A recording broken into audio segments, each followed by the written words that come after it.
প্রধানমন্ত্রী শেখ হাসিনার সঙ্গে দ্বিপাক্ষিক বৈঠকে বসেছেন ম্যাক্রো। চুক্তি স্বাক্ষরের পর দেবেন যৌথ বিবৃতি। বঙ্গবন্ধুর প্রতিকৃতিতে শ্রদ্ধা ফরাসি প্রেসিডেন্টের।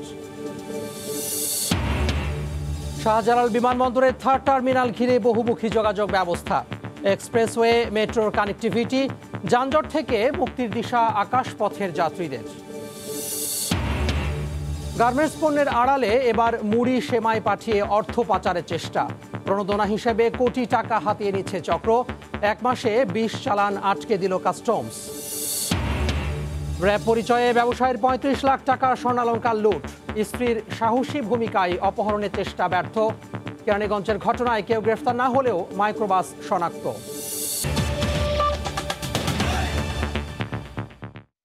সময় সংবাদের সঙ্গে আছি আমি তোহা খান তামিম। প্রধানমন্ত্রী কার্যালয়ে ফরাসি প্রেসিডেন্ট ইমানুয়েল ম্যাক্রো ও প্রধানমন্ত্রী শেখ হাসিনা দ্বিপাক্ষিক বৈঠক শেষে কথা বলছেন প্রধানমন্ত্রী। সরাসরি চলে যাচ্ছে সেখানে। এবং সুশাসন এই নতুন সম্পর্কের মূল ভিত্তি। ফ্রান্স সরকার বাংলাদেশের জনগণের মৌলিক অধিকার ও মানবাধিকার সুরক্ষায় সরকারের দায়িত্বশীল ও প্রতিশ্রুতিমূলক কর্মকাণ্ডে সন্তোষী প্রকাশ করেছেন। বাংলাদেশের অর্থনীতির অভাবনীয় ধারাবাহিকতার অগ্রযাত্রায় ফ্রান্স সরকার আস্থার কথা দৃঢ়তার সাথে উদ্ধৃত হয়েছে। ইউরোপীয় ইউনিয়নে বাংলাদেশের বাণিজ্যিক সুবিধা অব্যাহত রাখার মাধ্যমে রূপকল্প 2041 বাস্তবায়নে বাংলাদেশের জনগণ এবং সরকারের পাশে থাকার প্রতিশ্রুতির কথাও পুনর্ব্যক্ত করেছেন। এজন্য আমি রাষ্ট্রপতি ম্যাক্রোর নেতৃত্বে ফ্রান্স সরকার এবং ফ্রান্সের জনগণের প্রতি বাংলাদেশের সর্বস্তরের জনগণের পক্ষ থেকে আন্তরিক ধন্যবাদ জানাচ্ছি। মহামান্য রাষ্ট্রপতি ম্যাক্রোর এই সফরে দুই দেশের দ্বিপাক্ষিক সম্পর্ককে এগিয়ে নিয়ে যাওয়ার লক্ষ্যে বিস্তারিত আলোচনা হয়েছে। এই প্রেক্ষিতে আমরা কিছু সমঝোতায় পৌঁছাতে সক্ষম হয়েছি। বাংলাদেশের বিশ্বস্ত উন্নয়ন সহযোগী হিসেবে ফ্রান্স আমাদের অবকাঠামোগত উন্নয়নে তার সহযোগিতা অব্যাহত রাখার বিষয়ে আমাদের নিশ্চিত করেছেন। পাশাপাশি বাংলাদেশের কৌশলগত সুরক্ষা অবকাঠামো বিনির্মাণে উন্নত বিশেষায়িত কারিগরি সহায়তা প্রদানের আগ্রহ প্রকাশ করেছেন। এশীয় ও প্রশান্ত মহাসাগরীয় অঞ্চলে ভূ রাজনৈতিক স্থিতিশীলতা নিশ্চিত করতে বাংলাদেশ ও ফ্রান্সের নেতৃস্থানীয় দায়িত্বশীল ভূমিকা বাংলাদেশে ও ফ্রান্সে নেতৃস্থানীয় ও দায়িত্বশীল ভূমিকা পালন করবে। জলবায়ু পরিবর্তনের নেতিবাচক প্রভাব মোকাবেলায় ফ্রান্সের অগ্রণী ভূমিকাকে আমরা স্বাগত জানাই এবং এই লক্ষ্যে প্রেসিডেন্ট ম্যাক্রোর নেতৃত্বে একটি টেকসই তহবিল গঠনে ফ্রান্সের আহ্বানকে আমরা সাধুবাদ জানিয়েছি। এছাড়াও ফ্রান্সের সঙ্গে শিক্ষা, সংস্কৃতি, ভাষা বিনিময়ের বিষয়ে ফলপ্রসূ আলোচনা হয়েছে। এই সফরের সামগ্রিক বিষয়ে একটি যৌথ বিবৃতি খুব শীঘ্র প্রকাশ করা হবে এবং দুই দেশের সরকারের দায়িত্বশীল পর্যায় হতে আপনাদের আরও বিস্তারিত অবহিত করা হবে। আমি পরিশেষে ফ্রান্স সরকার ফরাসি জনগণের প্রতি আমার শুভেচ্ছা জানাই এবং দুই দেশের বন্ধুত্বপূর্ণ সম্পর্ককে উত্তরোত্তর সমৃদ্ধি কামনা করছি। কারণ আমাদের মহান মুক্তিযুদ্ধের সময় সেই 1971 সালে ফ্রান্সের যে সহযোগিতা, আন্দ্রো মালরোর কথা বাংলাদেশের প্রতিটি মানুষই জানেন যে তিনি কিভাবে আমাদেরকে সহযোগিতা করেছিলেন। কাজে সেটা সবসময় আমরা শ্রদ্ধার সাথে স্মরণ করি। কাজে আমাদের দুই দেশের বন্ধুত্ব আরও অটুট হোক, সেটাই আমাদের কামনা। এবং আমি নিজে ব্যক্তিগতভাবে বলতে পারি সবসময় আমি ফ্রান্সের সহযোগিতা পেয়েছি। কাজে আপনাদের সবাইকে আবারও ফ্রান্সের সকল ডেলিগেশন সবাইকে আমার আন্তরিক ধন্যবাদ জানাই। বাংলাদেশ ফ্রান্স মৈত্রী দীর্ঘজীবী হোক। জয় বাংলা, জয় বঙ্গবন্ধু। বাংলাদেশ চিরজীবী হোক।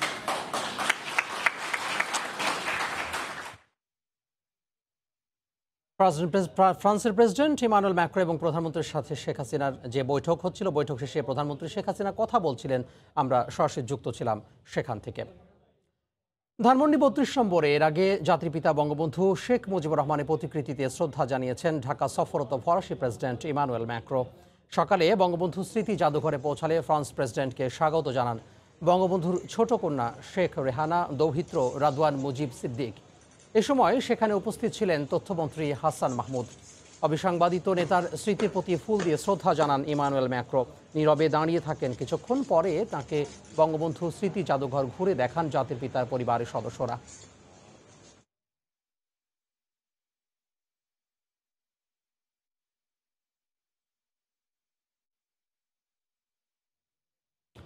প্রধানমন্ত্রী কার্যালয়ে এই মুহূর্তে ফরাসি প্রেসিডেন্ট ইমানুয়েল ম্যাক্রো বক্তব্য রাখছেন। আমরা সরাসরি চলে যাব আবারও সেখানে। André Malraux, il est sans doute celui qui, à l'époque contemporaine, a scellé cette relation autour de la guerre de libération de 1971, par son engagement, ses mots, par sa volonté d'accompagner ce mouvement populaire que votre père a porté et a su bâtir. Il a, je crois, scellé une amitié indéfectible entre nos deux peuples autour de l'indépendance, de l'attachement à nos valeurs et de l'amour de la liberté. Je suis très honoré, 33 ans après la dernière visite d'un président français, celle de François Mitterrand, d'être à vos côtés aujourd'hui. Et en effet, depuis ce combat de 1971, nous partageons le même attachement aux valeurs démocratiques, à l'état de droit et aux droits de l'homme, triptyque sans lequel il ne saurait y avoir de développement durable. J'ai eu l'immense honneur ce matin, aux côtés de votre sœur et de votre neveu, de visiter la maison familiale et de pouvoir rendre hommage au rôle de votre père et à cette histoire aussi tragique, mais qui a permis à la nation d'être libre et indépendante. Et au fond, c'est autour de cette volonté d'indépendance et de stabilité qu'est scellée aujourd'hui la relation entre nos deux pays et notre communauté de vue stratégique. En effet, nous avons une volonté commune de préserver l'indépendance de nos pays, de ne céder à aucune pression extérieure et, malgré les conflits en cours, au fond, de garder la liberté qui va avec la souveraineté. Je défends, vous le savez, cette troisième voie dans l'Indo-Pacifique fondée sur le respect de la souveraineté et l'autonomie stratégique de nos partenaires. C'est, je crois, cette voie aussi qui vous anime et cette volonté de préserver l'Indo-Pacifique et plus particulièrement la région de l'océan Indien de toutes les tensions géopolitiques. Et au moment où la Russie mène une guerre de conquête impérialiste en Europe, il est ainsi plus que jamais de notre responsabilité de continuer à construire des partenariats avec nos amis de longue date et de proposer des alternatives durables. C'est le chemin que nous voulons emprunter avec le Bangladesh. Vous avez montré à de nombreuses reprises votre exceptionnel engagement pour la paix. Je veux saluer d'ailleurs l'engagement de vos troupes à travers le monde aux opérations de maintien de la paix des Nations Unies, en particulier en Afrique. Cette générosité d'ailleurs pour la stabilité s'étend également à vos voisins avec l'accueil de plus d'1 million de réfugiés Rohingyas et je sais ce que cela représente et je veux vous remercier aussi de cet engagement. Je le disais donc, nous avons une communauté de vue, une volonté de préserver les équilibres en particulier de votre région et c'est autour de cela que se scelle, que se construit, que se noue l'accord entre nos deux pays. Alors, vous avez eu, Madame la Première ministre, l'amitié à l'instant de rappeler le sommet que nous avons organisé en juin dernier à Paris. Et une des traductions concrètes en matière d'investissement solidaire et de climat est en effet le fait que le Bangladesh a décidé de rejoindre notre initiative pour le pacte de Paris pour les peuples et la planète. Avec un principe simple, c'est qu'aucun pays ne doit choisir entre la lutte contre la pauvreté et le combat pour le climat et la biodiversité. C'est un engagement important qui bâtit un nouveau consensus international et qui va nous permettre d'aller encore plus vite et plus fort ensemble sur cet agenda. La France a multiplié par 3 l'engagement de l'Agence française de développement depuis 2019 au Bangladesh. Et ce sont plus d'1 milliard d'euros de projets qui sont en cours de préparation pour les 3 années à venir, s'ajoutant aux près de 2 milliards d'euros déjà réalisés. C'est un engagement sans précédent qui est en ligne avec cet agenda et qui va permettre d'accompagner votre développement économique, votre stratégie de lutte contre la pauvreté et votre stratégie de transition énergétique et climatique. En effet, votre géographie vous rend particulièrement vulnérable aux phénomènes de montée des eaux, auxquels s'ajoutent des événements climatiques extrêmes comme les cyclones, un effacement du rythme des 6 saisons, si particulières au Bangladesh, et un prolongement de la mousson. Ce défi environnemental vous a conduit à développer une expertise inédite en matière d'adaptation au changement climatique, et notre souhait est de pouvoir bâtir, à travers en particulier certains projets signés aujourd'hui, de nouvelles coopérations en la matière. Nous avons d'ores et déjà commencé à mettre en place des filets de sécurité en créant des prêts résilients au choc climatique et en travaillant étroitement avec les assurances à travers l'initiative dite Global Shield. Mais nous devrons aller plus loin, mobiliser de nouveaux financements, y compris en débloquant de nouveaux outils fiscaux, comme la France y est déjà engagée avec la taxe sur les transactions financières et celle sur les billets d'avion. Nous avons discuté longuement aujourd'hui des forêts et des mangroves. Et je sais votre engagement très concret en la matière, vous savez aussi le mien. Vous abritez une des plus importantes mangroves au monde avec les exceptionnels Sundarban. Il existe un immense potentiel de coopération en la matière. Et sur la base des pactes de préservation, Conservation Package, que nous avons bâtis depuis le sommet de Libreville, notre souhait est de pouvoir avancer d'ailleurs sur ce sujet et consolider le financement international en soutien aux initiatives de préservation de vos mangroves qui jouent un rôle essentiel, à la fois pour la stabilité de votre pays, la lutte pour la préservation de la biodiversité, permettant de maintenir aussi des puits de carbone existants et avec ce faisant un impact pour toute la planète. Vous le voyez donc, en matière de lutte contre la pauvreté et de climat, nous avons une déclinaison très concrète de l'agenda de Paris de juin dernier et de ce pacte de Paris pour les peuples et la planète. C'est le même agenda que nous allons poursuivre en matière de souveraineté alimentaire. Nous appuyons votre agenda et le Bangladesh sera convié au sommet de la coalition pour les cantines scolaires que nous organiserons en octobre prochain à Paris, qui permettra de poursuivre l'engagement que nous avons pris aux côtés de plus de 80 autres États à fournir à chaque enfant un repas scolaire par jour.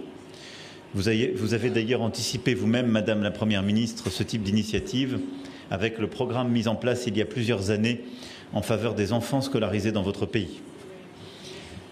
Je veux ici aussi saluer sur cet agenda de justice, qu'elle soit sociale ou climatique, l'engagement qui a été le vôtre durant la dernière décennie. En effet, 10 ans après le tragique effondrement du Rana Plaza, le millier de victimes parmi les travailleurs du textile, vous avez pris des mesures pour améliorer la sécurité des travailleurs. À titre d'illustration, ce sont plus de 4000 usines textiles qui ont été inspectées, plus de 800 qui ont été fermées pour tenir vos engagements. Ces efforts menés de concert avec les partenaires sociaux, en collaboration avec l'Organisation internationale du travail, notamment pour le déploiement d'un fonds visant à garantir une protection exemplaire aux travailleurs. Et plusieurs marques internationales de textiles, y compris françaises, se sont déjà mobilisées et apportent volontairement leur contribution. De notre côté, vous le savez, nous avons demandé aux entreprises de se conformer à un devoir de vigilance qui a accompagné cet effort. Enfin, pour accompagner votre agenda de développement, de stabilité du Bangladesh, nous souhaitons faire davantage. Et au-delà des investissements et de l'accroissement de l'exposition de l'Agence française de développement, nous voulons contribuer à l'émergence du Smart Bangladesh que vous appelez de vos vœux. Et c'est pourquoi nous avons évoqué longuement aujourd'hui et signé plusieurs textes importants. Nous ferons davantage dans le domaine des transports et je vous remercie pour le choix de confiance pour l'aéronautique européenne et l'engagement sur ces 10 à 350 d'Airbus est un point important. De l'espace, la France ayant déjà été à l'origine du premier satellite Bangladesh et l'engagement qui est fait en matière satellite est là aussi un point important. De l'énergie, de la défense, mais aussi de la culture, de l'enseignement et du patrimoine. J'ai eu la chance hier de rencontrer plusieurs artistes et nous souhaitons encore développer davantage notre coopération en la matière et vous pouvez compter sur la France pour poursuivre ce chemin. Voilà. প্রধানমন্ত্রী কার্যালয়ে দ্বিপাক্ষিক বৈঠক শেষে ফরাসি president Emmanuel Macron কথা বলছেন। আমরা এতক্ষণ সরাসরি যুক্ত ছিলাম সেখান থেকে। সড়ক, এক্সপ্রেসওয়ে ও রেলপথে সরাসরি যাওয়া যাবে শাহজালাল বিমানবন্দরে। সে লক্ষ্যে গড়ে তোলা হচ্ছে বহুমুখী যোগাযোগ ব্যবস্থা। এতে যানজট বা অন্য যে কোনো ভোগান্তি পোহাতে হবে না আকাশপথের যাত্রীদের। চলতি বছরের মধ্যেই অবকাঠামো নির্মাণ শেষ হবে বলে জানিয়েছে সিভিল এভিয়েশন। আর বিশেষজ্ঞরা বলছেন বিমানবন্দর কেন্দ্রিক আমূল পরিবর্তন আসবে যোগাযোগ ব্যবস্থায়। কাজল আব্দুল্লাহর রিপোর্ট। ক্যামেরায় ছিলেন খলিলুর রহমান ও মোবারক হোসেন শুভ। রাজধানী ঢাকার যানজট আর ক্ষণে ক্ষণে ট্রাফিক সিগন্যাল, রাস্তাতেই ঘন্টার পর ঘন্টা অপচয় হয় নগরবাসীর মূল্যবান সময়। এর মধ্যে নির্দিষ্ট সময়ে পৌঁছানো নিয়ে বেশ দুশ্চিন্তায় থাকেন শাহজালাল বিমানবন্দর ব্যবহারকারী আকাশপথের যাত্রীরা। যাত্রাপথের এই ভোগান্তি ঘোচাতে উন্নত বিশ্বের আদলে মাল্টিপল যোগাযোগ ব্যবস্থা থাকবে নির্মাণাধীন শাহজালাল বিমানবন্দরের থার্ড টার্মিনালে। চোখ জুড়ানো নির্মাণ শৈলী আর স্বয়ংক্রিয় সেবার পাশাপাশি দেশের বিভিন্ন প্রান্ত থেকে আসা যাত্রীদের সহজ, দ্রুত ও নিরাপদ যাতায়াতে থাকছে বিশেষ ব্যবস্থা। থার্ড টার্মিনালের মূল নকশা দৃশ্যমান হওয়ার সাথে সাথে আশান্বিত করছে বহুমুখী প্রবেশ ও বের হয়ে যাওয়ার এসব সংযোগ মাধ্যম। সড়কপথের পাশাপাশি বিমানবন্দরে সরাসরি আসতে ইতোমধ্যে এই টার্মিনালের সাথে সংযোগ দেওয়া হয়েছে এলিভেটেড এক্সপ্রেসওয়ে। নির্মাণ কাজ শেষের দিকে উত্তরা ও বিমানবন্দর স্টেশন ব্যবহার করে আসা যাত্রীদের জন্য ফ্লাইওভার। এছাড়া নির্মাণ শেষ ভবিষ্যতে পরিকল্পনায় থাকা কমলাপুর রেল স্টেশন থেকে বিমানবন্দরে আসার জন্য পাতাল রেলের সংযোগ পয়েন্টের কাজও। যে কোনো ট্রান্সপোর্ট লাইনে আসুক না কেন, সরাসরি বিমানবন্দরে ঢোকার একটা আমরা কানেক্টিভিটি করতেছি। আমরা হাইওয়ে থেকে করতেছি, তারপর এলিভেটেড এক্সপ্রেসওয়ে থেকে কানেকশন দিচ্ছি। আমরা ভবিষ্যতে আমাদের যে আন্ডারগ্রাউন্ড মেট্রো লাইন হবে ওইটার সাথে আমরা টানেল এখনই তৈরি করে রাখতেছি। রেলওয়ে স্টেশনের থেকে, হজ ক্যাম্পের থেকে টানেলের মাধ্যমে বিমানবন্দরে আসা, এসব সকল ব্যবস্থাপনা কিন্তু টার্মিনাল 3-র সাথে পরিকল্পনা করা হয়ে গেছে। যোগাযোগ বিশেষজ্ঞরা মনে করেন সরকারের সমন্বিত পদক্ষেপের অভূতপূর্ব এমন ব্যবস্থায় সব প্রান্ত থেকেই বাধাহীনভাবে যাত্রীরা নামতে পারবেন সরাসরি তৃতীয় টার্মিনালে। পিওর মাল্টিমোডাল হাবের এখানে একটা সুযোগ, এবং সেই জায়গায় এখন পানির পথটা বাদ দিয়ে বাকি রেলের 2টা মোড, সড়কের 2টা মোড, একটা অ্যাডগ্রেড আর একটা হলো এলিভেটেড, একটা মেট্রো আর একটা হলো লং ডিস্টেন্স ট্রেন, আরেকটা হলো গিয়ে বিআরটি সিস্টেম। যার যেটা চয়েস, যার জন্য যেটা দরকার, সব ধরনেরই এখানে ফ্যাসিলিটি। শতভাগ কাজ শেষে এক নতুন রূপে দেখা মিলবে শাহজালাল আন্তর্জাতিক বিমানবন্দর। সব ধরনের অবকাঠামো সংযোগ নির্মাণ কাজের শেষ। এখন সার্বিকভাবে চালু হলে যুগান্তকারী একটি পদক্ষেপ হবে যানজট নিরসন এবং যাত্রা সার্বিক যোগাযোগ ব্যবস্থায়। হযরত শাহজালাল আন্তর্জাতিক বিমানবন্দরের তৃতীয় টার্মিনাল থেকে কাজল আব্দুল্লাহ, সময় সংবাদ, ঢাকা। টাঙ্গাইলে বেইলি ব্রিজ ভাঙার 3 দিনেও যোগাযোগ সচল হয়নি। এতে ক্ষোভ প্রকাশ করেছেন স্থানীয়রা। তাদের অভিযোগ, ঝুঁকি নিয়ে নৌকা করে খাল পার হতে গুনতে হচ্ছে বাড়তি ভাড়া, আর সড়ক পথে জেলা শহরে যেতে 7 কিলোমিটার এলাকা ঘুরে যেতে হচ্ছে। এতে চরম দুর্ভোগ পোহাতে হচ্ছে। দ্রুত টেকসই একটি ব্রিজ নির্মাণের দাবি স্থানীয়দের। শুক্রবার রাতে দেলদুয়ারের দুল্লা এলাকায় বেইলি ব্রিজ ভেঙে খালের পানিতে পড়ে বালুবাহী একটি ট্রাক। এরপর থেকেই দেলদুয়ার টাঙ্গাইল সড়কে বন্ধ আছে যান চলাচল। গার্মেন্টস পণ্যের আড়ালে এবার মুড়ি, সেমাই, 5 ফোড়ন পাঠিয়ে বিদেশে অর্থ পাচারের চেষ্টা করেছেন এক রফতানিকারক। আফ্রিকার দেশ মাদাগাস্কারে পাঠানোর আগেই সেই চেষ্টা নস্যাৎ হয়ে গেছে। গত 1 মাসে 500 কোটি টাকার অন্তত 20টি চালান আটকে দিয়েছে কাস্টমস কর্তৃপক্ষ। আজে বাজে পণ্য পাঠিয়ে চক্রটি সরকারের কাছ থেকে প্রণোদনা আদায় করে নিচ্ছে। সাক্ষাৎ রিপোর্ট, ক্যামেরায় বিস্তারিত কমলদের রিপোর্টে। প্লাস্টিকের বস্তা উপর করে ফেলতেই বের হয়ে আসলো মুড়ি, সেমাই, গুঁড়ো মশলা এবং 5 ফোড়নের কয়েকটি প্যাকেট। সব মিলিয়ে দাম কোনোভাবে 1000 টাকার বেশি নয়। গার্মেন্টস পণ্যের আড়ালে এসব মুড়ি মুরগি পাচারের ঘটনা ধরা পড়ে চট্টগ্রামের একটি প্রাইভেট আইসিডিতে। এটিই প্রথম নয়। গত 1 মাসে এ ধরনের 20টি চালান শনাক্ত করেছে কাস্টমস কর্তৃপক্ষ। প্রতিটি চালানেই নির্ধারিত ওজনের চেয়ে 50 থেকে 60% পণ্য কম ছিল, যার রপ্তানি মূল্য 500 কোটি টাকার বেশি। মূলত পণ্য রপ্তানির নামে কোটি কোটি টাকা বিদেশে পাচারের চেষ্টা করছে চক্রটি। প্রকৃতপক্ষে এখানে দেখা যাচ্ছে যে মানি লন্ডারিং এর ইন্টেনশন নিয়ে তারা এই রপ্তানির কার্যক্রম করার চেষ্টা করেছে।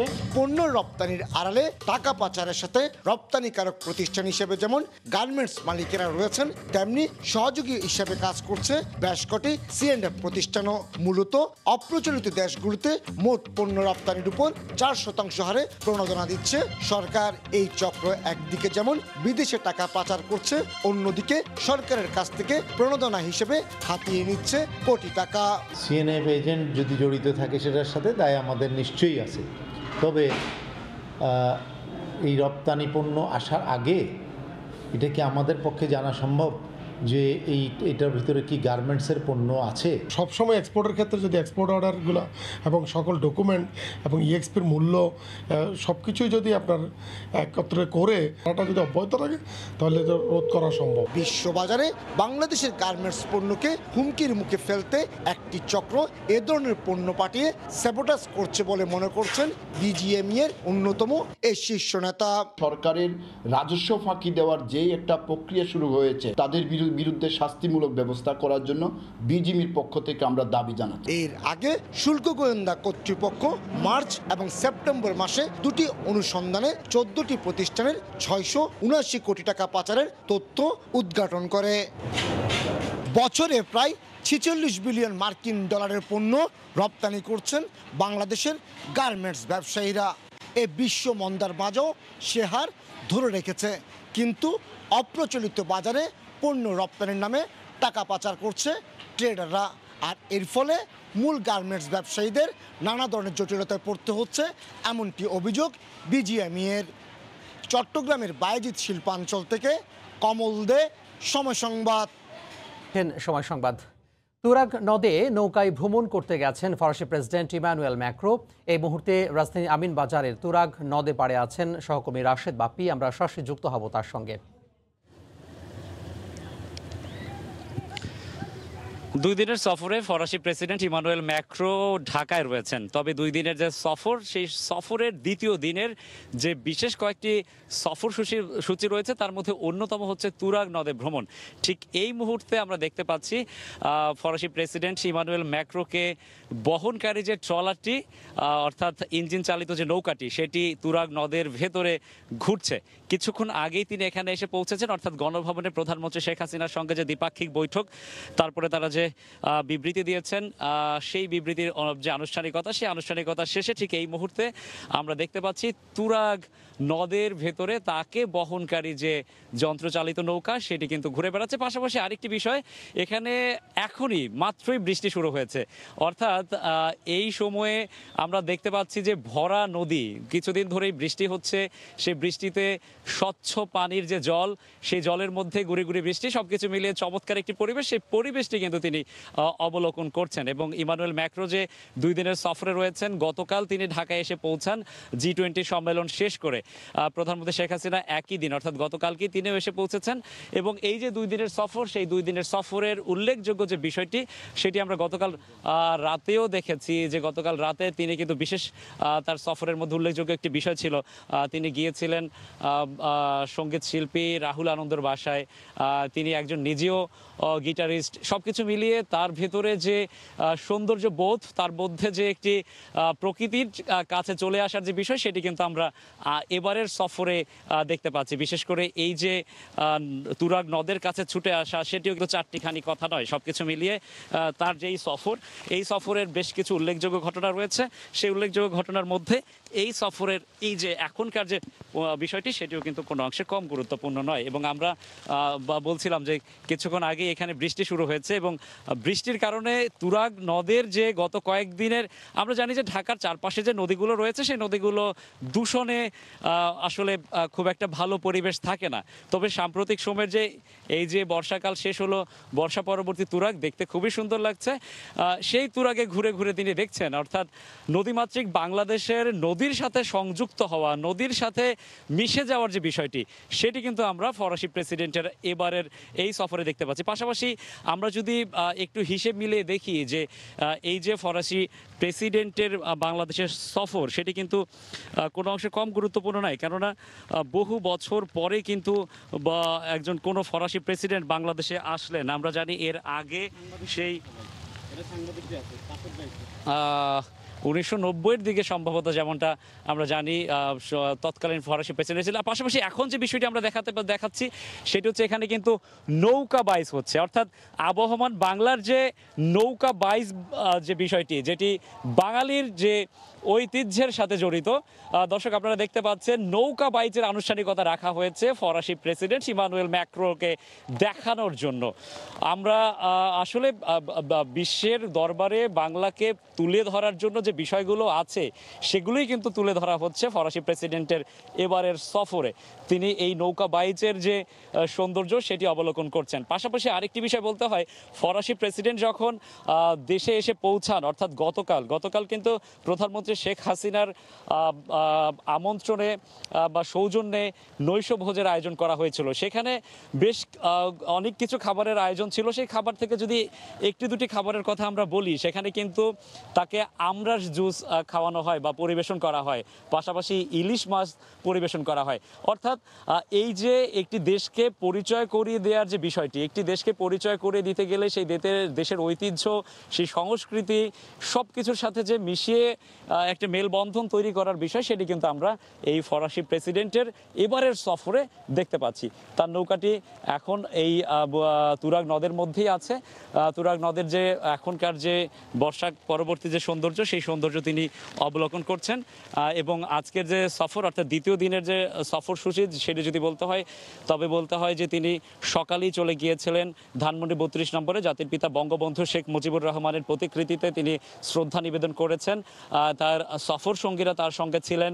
এরপরে তিনি বঙ্গবন্ধু জাদুঘরে গিয়েছেন, সেখানে বঙ্গবন্ধু পরিবারের সদস্যরা তাদেরকে আমন্ত্রণ জানিয়েছেন। সব মিলিয়ে সেই যে আনুষ্ঠানিকতা, সেই আনুষ্ঠানিকতা সম্পন্ন করে তিনি চলে এসেছেন প্রধানমন্ত্রীর বাসভবন অর্থাৎ গণভবনে। সেই গণভবনে যে দ্বিপাক্ষিক একটি বৈঠক সেটি অনুষ্ঠিত হয়েছে। তারা দুজনে মিলে বিবৃতি দিয়েছেন। বাংলাদেশের সরকার প্রধান, পাশাপাশি ইমানুয়েল ম্যাক্রো, তারা বিবৃতি প্রদান করেছেন, সেখানে গণমাধ্যমে কথা বলেছেন। এরপরে কিন্তু তিনি চলে এসেছেন এই তুরাগ নদে, এবং তুরাগ নদে এসেই প্রকৃতিও কিন্তু অবারিতভাবে হাত খুলে রেখেছিল, দু হাত খুলে রেখেছিল ফরাসি প্রেসিডেন্টকে আমন্ত্রণ জানানোর জন্য। কেননা ঠিক এই মুহূর্তে তিনি যখন নৌকায় উঠে নৌকার সামান্য একটু নদীর মাঝে গেছে, ঠিক তখনই আমরা দেখেছি বৃষ্টি শুরু হয়েছে। বৃষ্টি শুরু হয়েছে এবং সেই যে বৃষ্টি, এটিও কিন্তু একটি চমৎকার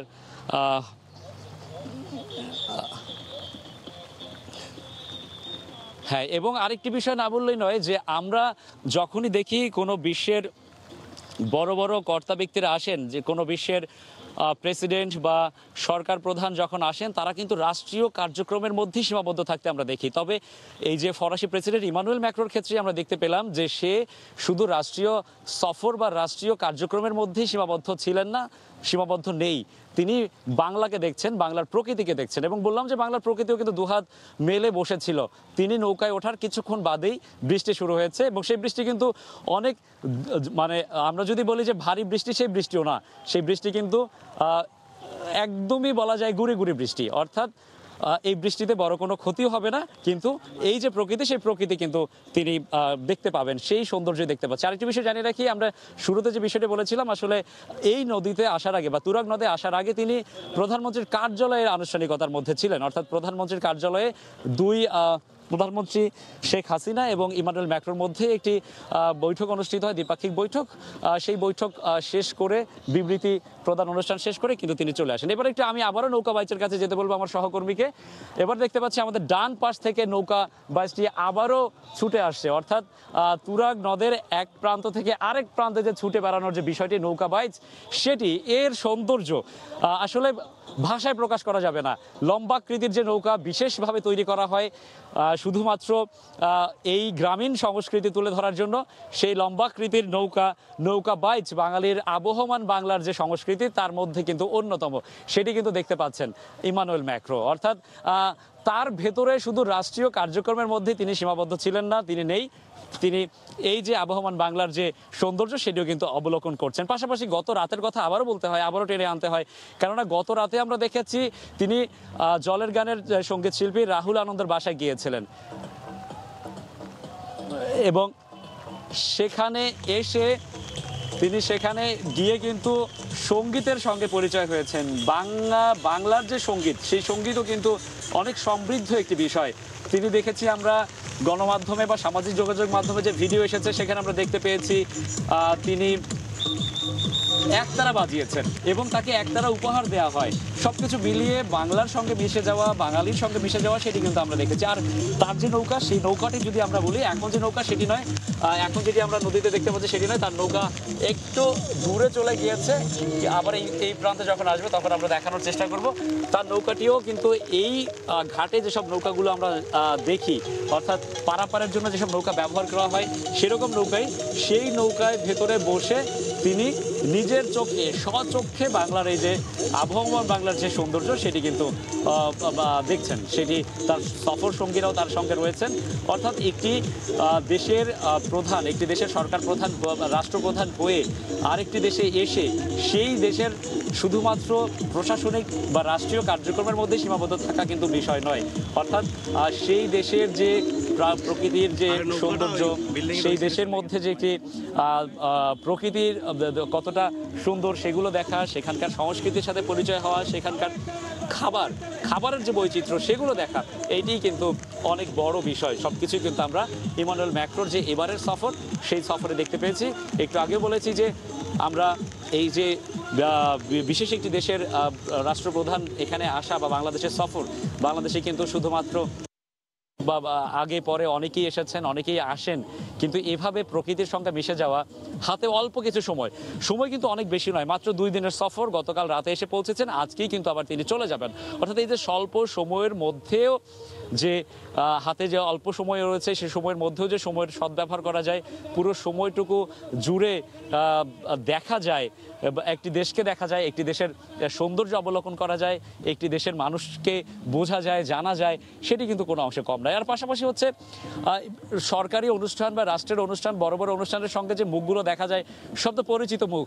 তাদের সঙ্গে দেশের বাইরে অথবা বড় বড় সফরগুলোতে আমরা G20 সম্মেলন দেখেছি, সেই সফরেও কিন্তু রাষ্ট্রপ্রধান, সরকার প্রধান, রাষ্ট্রের বড় বড় মন্ত্রী, তাদের সঙ্গে দেখা হয়।